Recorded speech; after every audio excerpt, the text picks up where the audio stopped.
كلاب تراوغ الثعلب وتتظاهر كأنها تفر منه، وهو يستأسد ويهجم على الكلاب.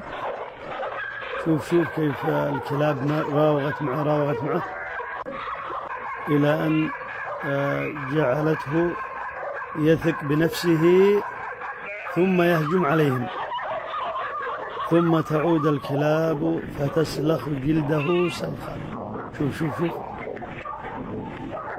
تعاملوا مع الثعلب بطريقته الماكرة. تعاملت الكلاب بمكر كما هي عادة الثعلب. شوف كيف، إلى أن جعلوه يستأسد عليهم ثم انقضوا عليه. وهكذا نهاية المكار، مكر ويمكر، فمكرت عليه الكلاب. حياكم.